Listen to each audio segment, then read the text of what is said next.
Please take your seats as quickly as you can, because you've already heard the song. The plenary session is about to restart.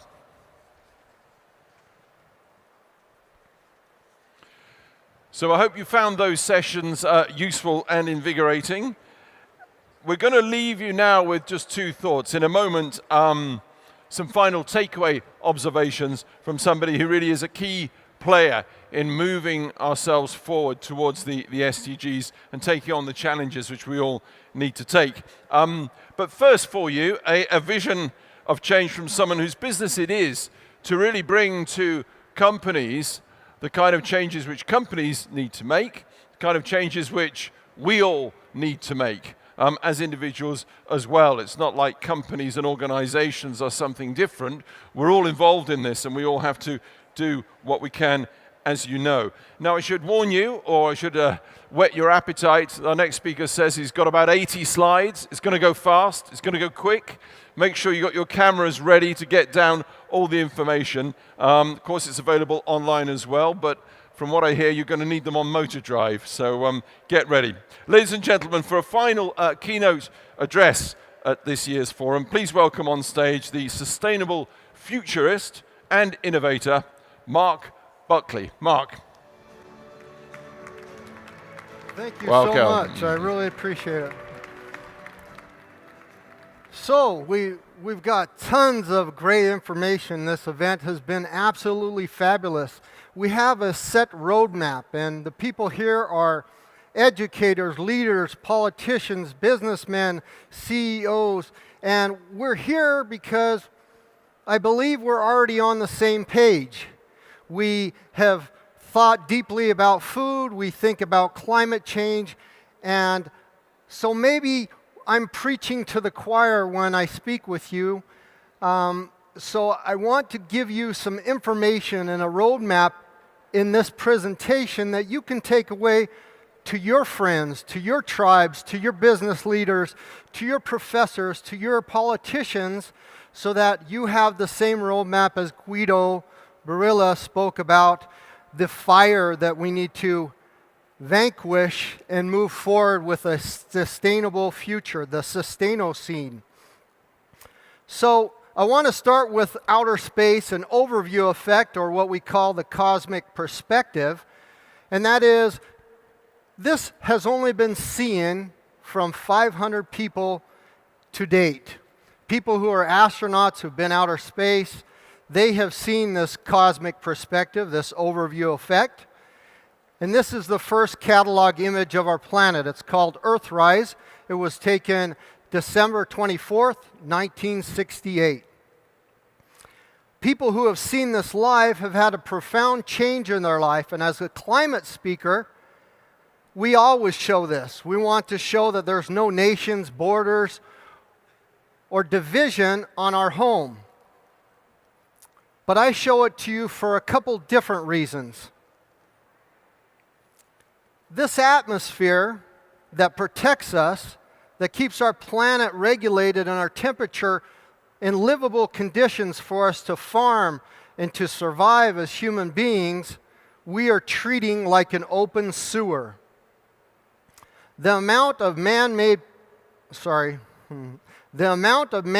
pollution that we are dumping into this atmosphere is unbelievable.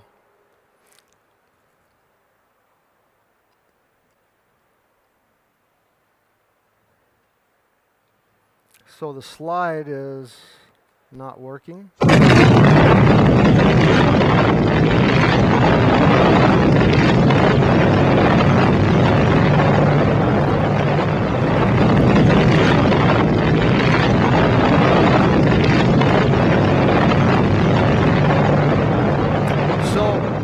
That was one Hiroshima atomic-sized bomb. It was meant to scare you and wake you up after your sessions that you just had. But the reason why is because the amount of man-made greenhouse gases we're putting in the atmosphere is equivalent to 400,000 Hiroshima atomic-sized bombs every single day, 365 days a year. We are treating our atmosphere as an open sewer, and believe me, this was just one time. If you were to hear this 400,000 times a day, I believe you would do something about global warming, about climate change. But this was just one time. So let's move a little bit further about the true reason I'm showing you our planet. And that reason is because without going to the moon, without going to Mars, without going to outer space, we wouldn't have this image of our planet, of our common home and place that we live in. And what is that? That's innovation. That is true innovation, and that is why I show you this image, because this gives us real-time, accurate data, live up-to-the-minute data of our planet. What's occurring, what currents, what weather, what conditions, what heat is happening to the moment on our planet. And without this innovation, without this data that we get when we go to outer space, we would be in a world of hurt. Because we wouldn't be thinking about the climate as much as we do now. We wouldn't be thinking about the problems we're facing as much as we do today. This is how many science satellites are in space currently, and they're observing our planet, they're observing outer space and give us data about the home that we live in. And it's basically the global Earth observation system. It's a system, it's innovation that helps us to learn what we need about our home. I don't know if you know, but yesterday, the Mars satellite reached Mars and landed and began probing Mars. I get a lot of questions. So, you know Elon Musk, do we want to go to Mars? Do we want to live on the moon? Do we want to live in outer space? Absolutely yes. I don't want to live there. Yes, because if it weren't for us going to outer space, if it weren't for us trying to go to Mars, we wouldn't have these innovations and technologies that can show us our planet, that can help us survive here on this planet in an exponential way, because these innovations are vital. And you might have heard that Elon Musk just got approval from the FCC for Starlink, fastest worldwide broadband internet that's coming. He has to launch something like 9,000 satellites in the next 9 years. In the next 6 years, he has to launch 50% of those. That's innovation. That's exponential impact innovation that's changing our world.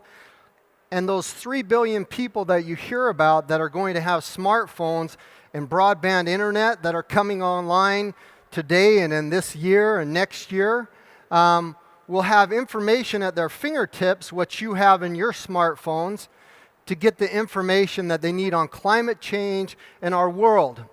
Now, we're in Italy, so Galileo Galilei said it the best. He said that no, the earth is not the center of the universe. The sun is the center of our universe. And he contradicted what the Bible said.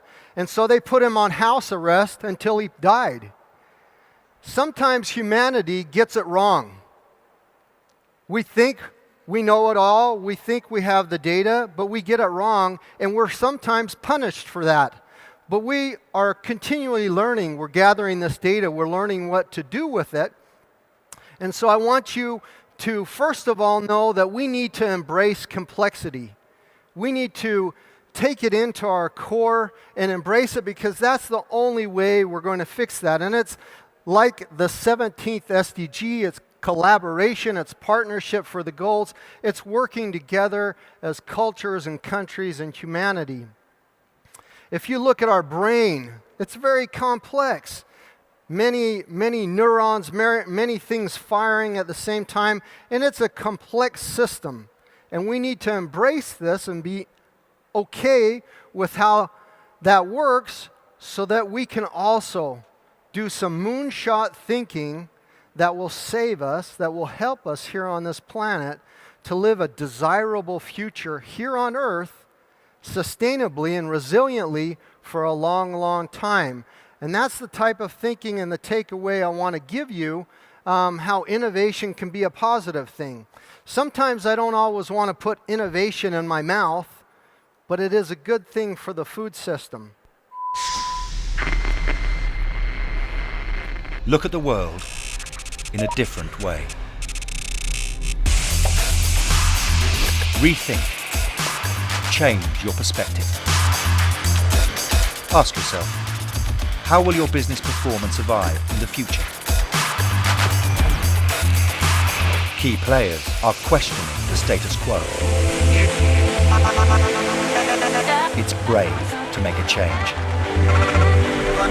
It takes commitment. We need to think differently and adapt to the world we live in. We are here to work with you, to reset objectives and change direction. A shift made easier collaborating with others around the world. Explore, discover, learn. Take the lead. Reinvent positive progress based on growth and resilience. Using resources differently. This is a temperature timeline. So if you see this is 800,000 years before present, the temperatures fluctuated. They were up and down. They were very extreme, very low, very hot. And that's the time period where humanity was migrants. We were hunters and gatherers. We traveled around a lot. And then we hit this Goldilocks period where our temperature stabilized. It's a 12,000 year period right after the last little ice age.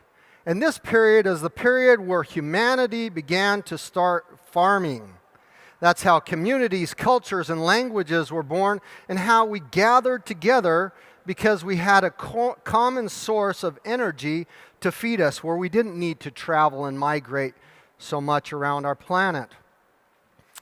It's been around for 12,000 years, and for those of you who are into finance or economics, I want you to know that it is the world's oldest and most successful economy. They call it an agrarian society, 12,000 years old. It's our energy source. It's the most successful economy we've ever had.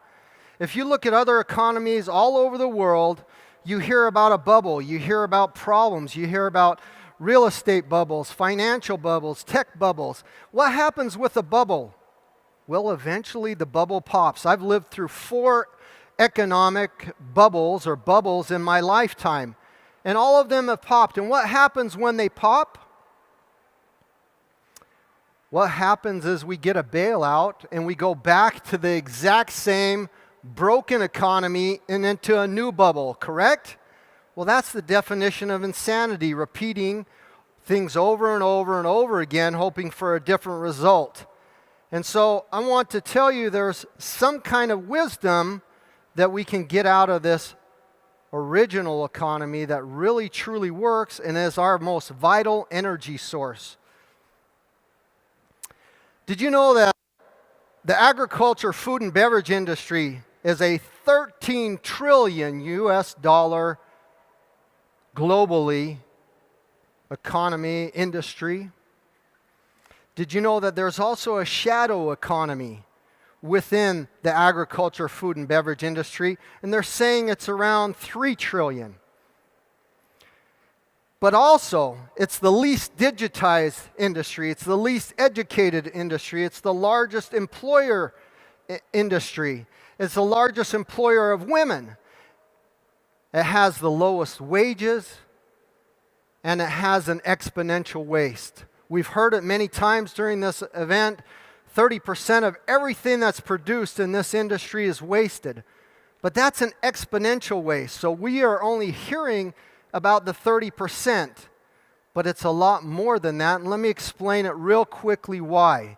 It's an exponential waste because the original resources used to produce those products, packaging, labor, marketing, transportation, and all the carbon emissions to produce those products, that 30% that is wasted, then is disposed of in 3 ways. The top 3 ways is to bury it, The second way is to burn it, and the third way is to throw it in our oceans. The number one way is the worst way. The minute we bury food, in packaging or not in packaging, it aggregates, it ferments, it turns into methane. And methane is 70 times more efficient at trapping heat than CO2. So now we've just created an exponential problem. But don't worry, don't cry, don't freak out that we're all going to die. I'm still very optimistic that we can solve this problem. And the other mistake that we've made in our world is we think that the agriculture, food, and beverage industry is just a side energy need for humanity, but it is the number one the cause of greenhouse gas emissions and human suffering, health, malnutrition, and obesity. It is not about our end products, our brands, or our food tribes that will solve the world, that will create a solution to all our problems. But it is how we produce that food which will truly be the biggest exponential impact towards a resilient, sustainability and solving our global grand challenges. So it's the way we produce food that's important, without bad packaging, without sugars and aromas and preservatives and pesticides and chemicals. That's important. That we do it with non-finite resources and renewable resources. So this is another kind of thing that a lot of you, I'm sure, have heard before, but 75% of the world's diet is made up of 12 plant species and 5 animal species.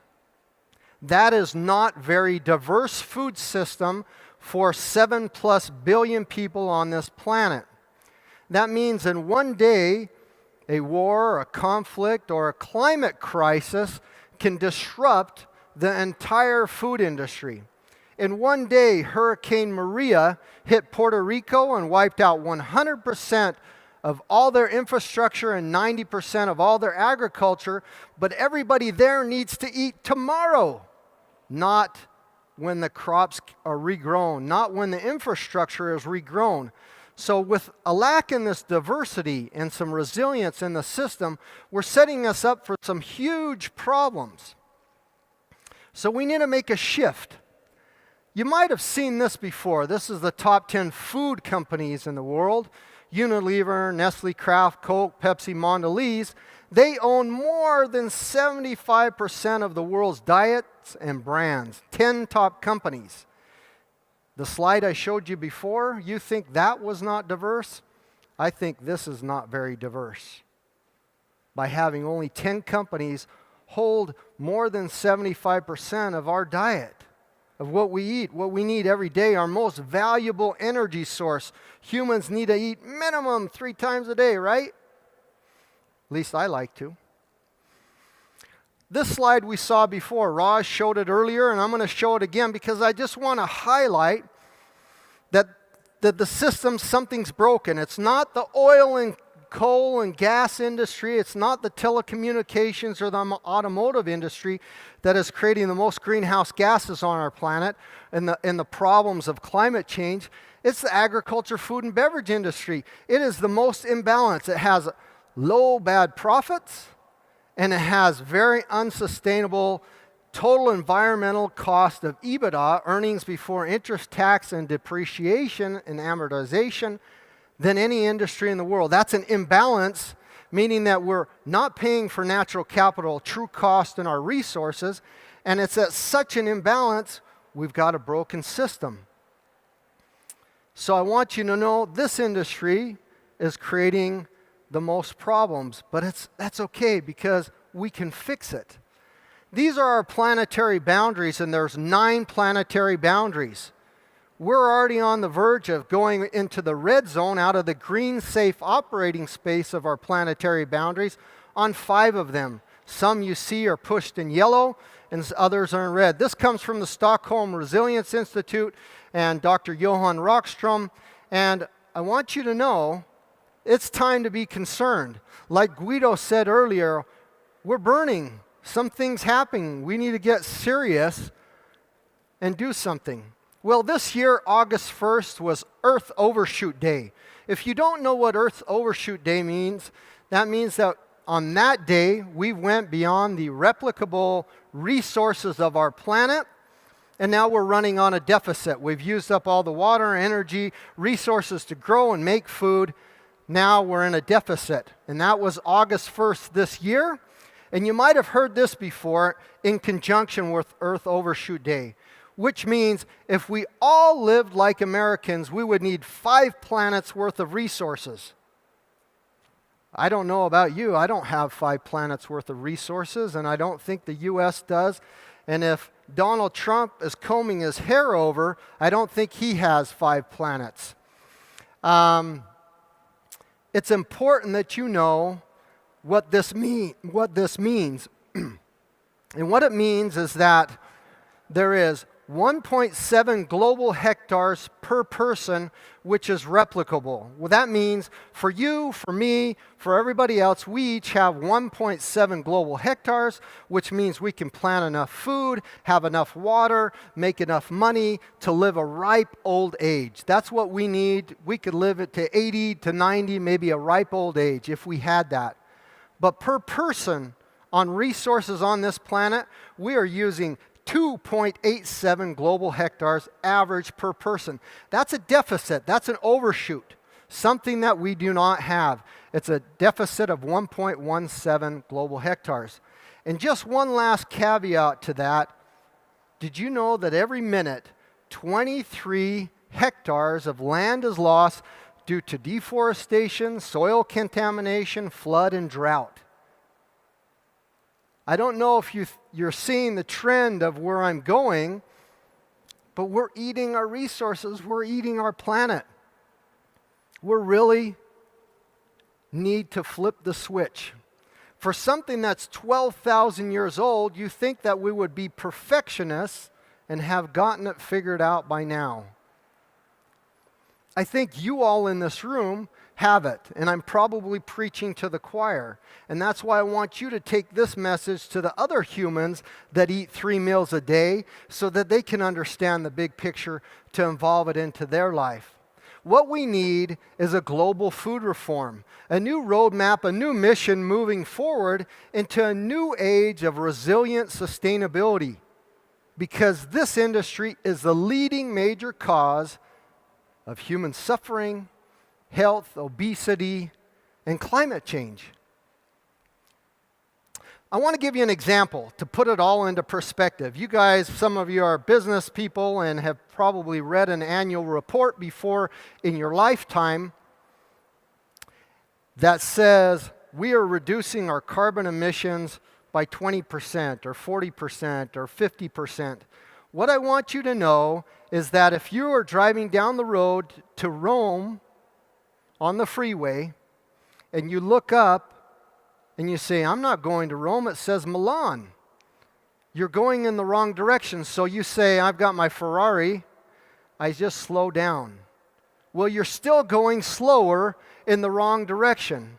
And so if you come across a company that says we've reduced our carbon emissions by 40% this year, we've reduced our plastic packaging by 40% this year, and eventually by 2030 we're going to go 100% free. You know what they're telling you? Nothing. They're telling you they're going slower in the wrong direction. That's like stabbing you slowly with a knife. That's like shooting you with a slow bullet. They're telling us nothing. We must stop and reverse our direction. And just to put it clearly, the emissions that we're throwing into the atmosphere every day, because we're on this Earth overshoot, whether it's businesses or us individually, is still there. So even if we stop and reverse our direction in the right direction and start changing the way we produce food and start capturing carbon, that's all there that was done from all those companies prior.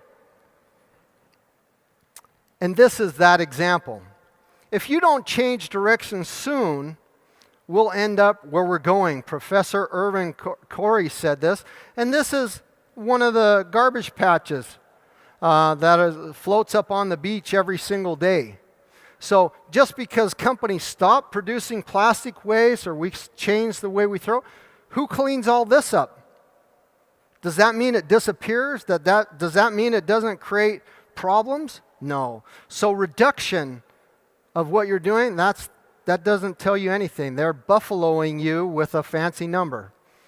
I just want you to be clear of that. And Lao Tzu also said it, if you don't change directions, you may end up where you're heading. So let's stop polluting our rivers, our oceans, our places. But does that clean this up? Does that solve the problem? No. Not at all. All this garbage, this dump, where do you think it goes? Let me go back to the first picture I showed you. Where do you think throw away means on this planet? Exactly. We need to flip the switch on how we do business, on how we think. Sustainable development is all about efficiency. Sustainability is about being around for future generations. If you're a person, you're sustainable over many generations. If you're a business, you're able to make profit and pay your employees for future generations. That's what sustainability means. It means efficiency. And there is no throwaway. So I want you to think about that, and I want you to let your friends know that. Einstein said it best. We cannot solve our problems with the same thinking that we used when we created them. So that's where the whole Sustainable Development Goals come in. You've heard of them before. I'm wearing a pin of one of them. There is a beautiful manifesto behind them that I'm sure you have never heard, and I would like to read it to you. For me, it's a desirable future in 2030 and well beyond of what our world will be like. Imagine a world where there is no poverty and zero hunger. We have good health and well-being, quality education, and full gender equality everywhere. There is clean water and sanitation for everyone. Affordable and clean energy has helped to create decent work and economic growth. Our prosperity is fueled by investment in industry, innovation, and infrastructure, and that has helped us to reduce inequalities. We live in sustainable cities and communities, and responsible consumption and production is healing our planet. Climate action has capped the warming of our planet, and we have flourishing life below water and abundant, diverse life on land. We enjoy peace and justice through strong institutions and have built long-term partnerships for the goals. That is a manifesto, a desirable future, a roadmap behind the Sustainable Development Goals. Now, many of us have seen them. They're laid out 1 through 17, very linear, because human beings are linear and lateral thinkers. So this is how we're used to seeing them, but this is the wrong way to view the goals, and I want to tell you why. This is the real way we need to view the goals, because all 17 of the United Nations Sustainable Development Goals are tied to agriculture, food, and beverages. All of them. And when people ask me, Mark, I don't believe that. That's a no, okay. Or I tell them I'm an SDG advocate. They say, oh, I like number 1. It's red, no poverty, my favorite color. The SDGs are a system. You cannot work on one without working on the other ones because they're all interlocked in one way or the other. But more importantly, the very bottom of this is our biosphere. It's how, whether we produce food or we produce cars, it's where we get the resources to make any product on this planet. And without that bottom layer, we have some problems. So I want you to know there's targets and indicators and volumes of information telling you how the SDGs are tied to agriculture, food, and beverages. And that's our sustainable... Oh, sorry, I'm pressing the wrong button. You've probably seen this before. It's similar to the cake or the pie of the SDGs I just showed you, because this is for us humans. This is Maslow's hierarchy of needs. And if you look at the bottom 2 layers, the bottom, breathing, food, and water. Agriculture, food, and beverages. The second layer, security of body, resources, and health. Those are the basic needs of all humanity that we've given to 10 big companies and to someone else to take care of for us. That's a bad business model. That's not very efficient for our most valuable resource. So the Sustainable Development Goals are a planet and people protection plan. They're the way forward to 2030, and they were come up very neat. And this is another way of looking at the SDGs, how they're all tied to food. And this is from the Food Index that we've heard so much about here, and is also very valuable. And if you look at it, it helps you understand how much BCFN has done in research with economists to really do a deep dive on how important food is and integrating the SDGs in a plan, a roadmap forward. So food, it's all over. It's our basic energy source, and we need to really embrace it. And it's easy because we eat every day. But this takes us into the systems view of all this, and that is, this is our planet, and we have 5 systems on our planet. The atmosphere, the cryosphere, the biosphere, the hydrosphere. All these systems work in harmony together with each other. If one of them fails, the other ones try to compensate. But not one of these systems controls the other 4. They all work in harmony together. Partnership for the goals, cooperation and collaboration. This is our body. It has 11 systems. There's no one system, our nervous system, digestive, that controls the other 10 systems of our body. They work in harmony, in collaboration, and partnership. When I showed you the image about embracing complexity, instead of waiting for a TED Talk or the quick fix or the quick solution to this, I want you to embrace systems thinking and complexity and realize that everything in our world, including you and your brain, is made up of very complex systems that need to work in harmony for us to move forward. And with this thinking is how we do the solution, is how we come up with it, not only with the SDGs, but in this thinking. This is the book, The Limits to Growth. I'm giving you a free copy of it in PDF, Kindle, Nook, whatever ebook you would like to have. Take a photo of this. But The Limits to Growth was written in 1972. We call it the Climate Bible. It's basically the Climate Bible that tells us where we are today. In 1972, they came out with a dynamic model, a dynamic systems model based on math and science, that they run out thousands of different scenarios based upon the resources of our planet and population to where would we be today. And each time there was this big, oh no, we better watch out, we better change, we better do something, because in the future, you're going to run into some problems. And this was kind of the beginning of also the sustainable movement as well, and thinking in systems. But I don't know if you noticed on the last slide who paid for it. This book was published by the Club of Rome and the Volkswagen Stiftung, and it started out as a report and then turned into a book. In 2015, Volkswagen, a good company, good intentions, had Dieselgate, cheated on emissions. 5 million vehicles cheated on emissions, and they were fined $3 billion, maybe even more. Now you're hearing Audi and Porsche and other companies also cheated on emissions. But what does this mean? One, first of all, they're the ones who paid for the Climate Bible and the book, The Limits to Growth. So what happened? Didn't they read their own book? Why would they cheat on emissions? But what does that emissions cheating mean? So we see that as a dollar figure or a number. 5 million vehicles cheated on emissions. But do you know what's behind that number? People who died an early death because of air pollution and climate change. 10,000 people died because of cheating on those emissions, and probably even more. So it's not just a number, it's not about money. It's about human lives that aren't here anymore because someone cheated because of profits to create emissions and treat our atmosphere like an open sewer. This is a picture of what the world model looked like back then so that you can kind of understand it. And here's one scenario run out on this model.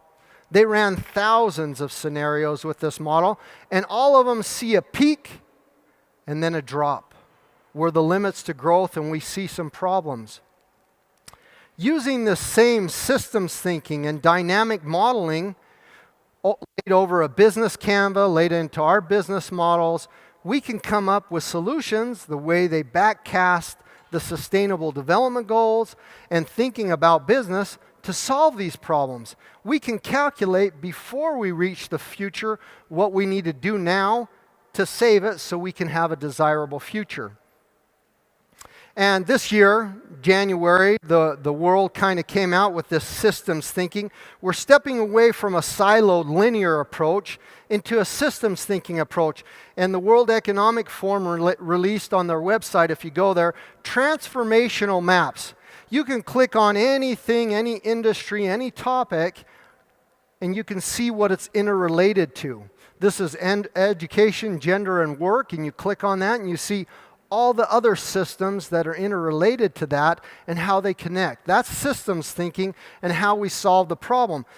This is the SDGs, and the United Nations came out with something very similar as well. If you work on one SDG, what other ones are you automatically going to touch? But this is the SDG dashboard. This is kind of how we get how are we doing per country. If you look at the very bottom, the United States is doing horrible. They have 0 green out of 17 goals. They're not meeting any of them. Italy, I'm sorry to say, you guys, in my opinion, are doing great things, but you're also 0 out of 17. The 2 best countries currently are Norway and Sweden. But Tuttavia, allora devo riportare la vostra attenzione sulla prima immagine. Non è importante perché se non facciamo tutti uno sforzo collaborativo, se non ci sono quadretti verdi, non ci sarà più posto per nessuno di noi. Magari l'Italia o la Germania avranno qualche problema, però alla fine tutti avremo effetti sul cambiamento climatico e i problemi che ci sono. Quindi non dobbiamo nasconderci, dobbiamo invece collaborare insieme per risolvere quel problema.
So this video was a little bit older, but it shows 2000, 2015, and then 2030.